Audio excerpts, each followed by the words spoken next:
آج ایسی کون سا معاملہ ہے کہ عرش خدا کی قربتوں کو چھوڑ کے چلے آئے؟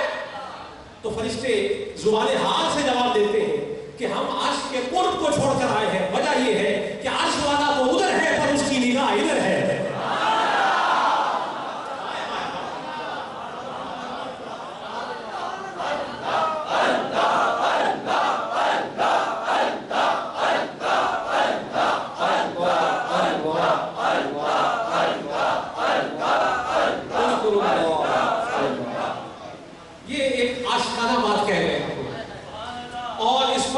فتویٰ نہ لگائیں، بڑی مہربانی ہے، اس لیے کہ میں نے یہ بات کہی ہی عاشقوں سے. کرکس کا جہاں اور ہے، شاہین کا جہاں اور ہے. جھگڑنے کی ضرورت نہیں ہے. یہ فرشتوں نے جو کہا نا زبان حال سے، ساری کائنات سے فرشتے، حضور کی حدیث ہے، ساری کائنات کے فرشتے چلے چلے آتے ہیں، کشاں کشاں آتے ہیں اور اس زمین پر آ کر ڈیرے جما لیتے ہیں. تو پھر سے سوال نکلتا ہے، فرشتوں آج یہاں کیوں آئے ہو؟ کیا ہے یہاں؟ کوئی میلہ ہے؟ یہاں ہو کیا رہا ہے؟ تو ایک اور جواب آتا ہے، جو پہلے کہہ چکا ہوں اب دوبارہ نہیں کہوں گا. ایک اور جواب آتا ہے. جواب یہ آتا ہے کہ عرش کو چھوڑ کے آئے ہیں، پر عرش پہ مصطفیٰ کا روزہ تو نہیں ہے نا. روزہ مصطفیٰ تو زمین پر ہے، اور یہ وہ روزہ ہے کہ جس کی طرف ہر وقت عرش والا دیکھتا رہتا ہے.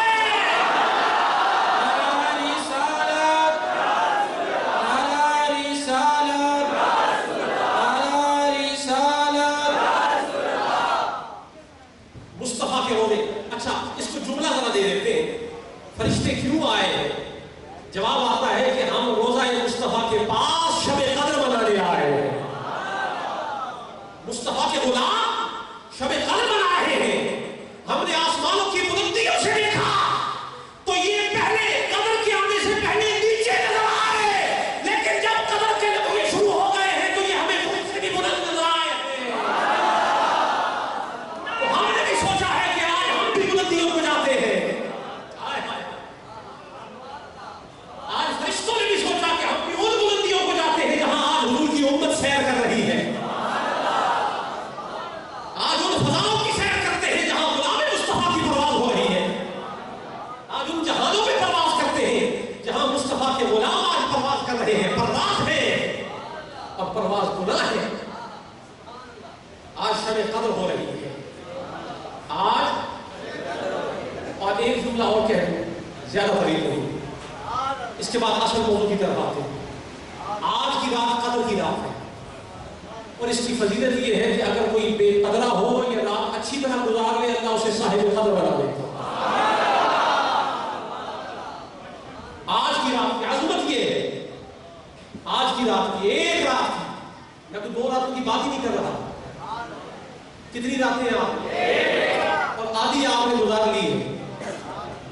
اور یہ وہ رات ہے کہ جس پر اقوال موجود ہیں بزرگان دین کے. وہ فرماتے ہیں کہ شب قدر 1000 مہینوں سے افضل ہے، اور اس رات میں کی جانے والی عبادت بھی 1000 مہینوں سے افضل ہے. 1000 مہینے کی عبادت سے افضل ہے. جس طرح یہ رات مہینوں پر فضیلت رکھتی ہے، اسی طرح اس کی عبادت عبادتوں میں فضیلت رکھتی ہے. تو میں کہہ رہا ہوں کہ آج کی رات میں بے قدر قدر والے بن رہے ہیں. رات ایک ہے، رات ایک ہے، اور زیادہ طویل بات بھی نہیں ہے.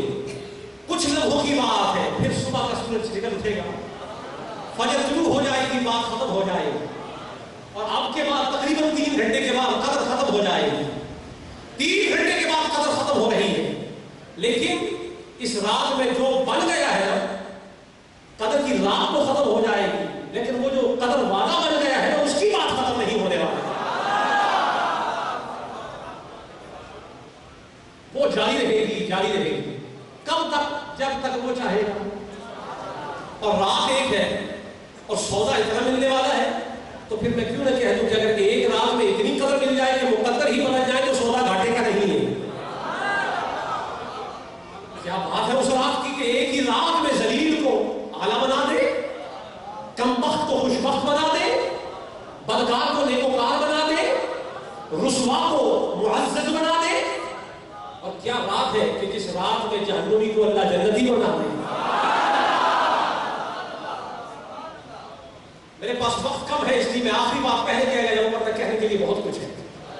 بس اتنا ہی کافی ہے کہ واہ کیا شان ہے شب قدر تیری، مصطفیٰ کے جوتوں کا صدقہ تو ایسی ملی ہے کہ کتنے ہی جہنمی جنتی بن رہے، کتنے جہنمی جنتی بن رہے. اسی لیے تو اس کو قدر والی رات کہا گیا ہے کہ جہاں بے قدرے رات میں داخل ہو تو انہیں کوئی قدر والا نہ مانتا ہو. رات ختم بعد میں ہوتی ہے، اس کا نام قدر والوں میں لکھا جا رہا ہے. یہ رات 1000 مہینوں سے افضل ہے، 1000 مہینوں سے افضل.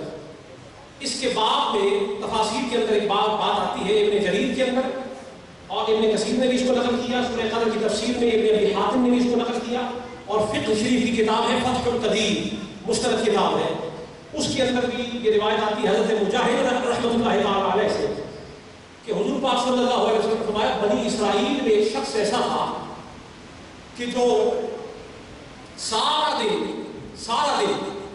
اپنے جسم کے ساتھ ہتھیار باندھ کر اللہ کی راہ میں جہاد کرتا اور ساری رات عبادت کرتا. آپ اس کو اپنی بصیرت کی نگاہ سے دیکھ سکتے ہیں، کیونکہ بصارت اس کا نظارہ پیش کرنے سے قاصر ہے. ساری رات عبادت کرنا اور سارا دن جہاد کرنا. آج تو آپ ایک دن روزہ رکھ لیتے ہیں اور دوسرے دن آپ خوب شکم سیری کرنے کے لیے بڑا زبردست دسترخوان آپ کا انواع اقسام کے کھانوں کے ساتھ سجا ہوا ہوتا ہے، اور اتنا پیٹ توند آپ کی نکلی ہوتی ہے، ایسا لگتا ہے کہ آپ نے روزہ رکھا ہی روٹی کھانے کے لیے. یہ معلوم نہیں ہوتا کہ اس کی رضا کے لیے رکھا ہے. جو اس کی رضا کے لیے روزے رکھتے ہیں پھر وہ راتوں کو عبادت کرتے ہیں اور دن کو جہاد کرتے ہیں. ایسا عابد کہ سارا دن جہاد کرتا اور ساری رات قیام اللیل کرتا. رات کو عبادت، دن کو جہاد. اور یہ کتنا عرصہ کرتا رہا؟ 83 سال 4 مہینے. کسی لمحے میں بھی وہ ان معمولات سے غافل نہیں ہوا. 83 سال اور 4 مہینے یہاں پر آپ کے میتھمیٹیشنز بیٹھے ہیں، ان سے پوچھیں کہ کچھ اور نہیں بنتا، 1000 مہینے بنتے ہیں. کتنے بنتے ہیں؟ 1000 مہینے. یہ 83.33333 and goes on onwards. یہ 83 سال 3 مہینے اور 3 اور یہ میتھمیٹیشن جانتے ہیں کہ یہ 4 میں شمار ہوتا ہے. 83 سال 4 مہینے، 83 سال اور یہ 1000 ماہ بنتے ہیں. جب حضور نے اپنے صحابہ کو یہ بات بتائی تو صحابہ پریشان ہو گئے. انہوں نے عرض کیا حضور اگلی امتوں میں لوگوں کی عمریں ہی اتنی بڑی تھیں، وہ اللہ کی بڑی باتیں کرتے تھے، ہمیں تو عمر ہی تھوڑی ملی ہے، تو ہمارا اس میں کیا قصور؟ تو حضور ملال ہو گئے، مرحوم اور ملول ہو گئے. اور حضور پاک صلی اللہ علیہ وسلم جب ملول ہوئے نا تو حضور کے ملول ہونے پہ رب تعالیٰ خود بھی پسند نہیں فرماتا اس کو کہ میرا محبوب ملول ہوا ہے.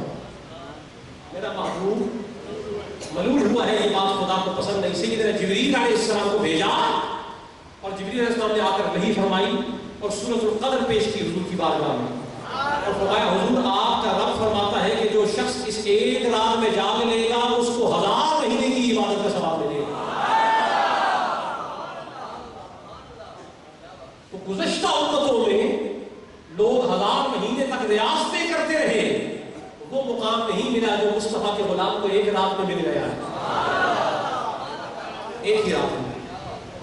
اور حضور پاک صلی اللہ علیہ وسلم کی دوسری حدیث شریف ابن ابی حاتم میں ہے، حضور نے اپنے صحابہ کے سامنے بنی اسرائیل کے 4 عابدوں کا ذکر کیا، 4 عابدوں کا، اور وہ ہے حضرت ایوب علیہ السلام، حضرت سیدنا زکریا علیہ السلام، اور حضرت خلقیل بن عجوز، اور حضرت یوشع بن نون جو سیدنا موسیٰ علیہ السلام کے صحابی ہیں.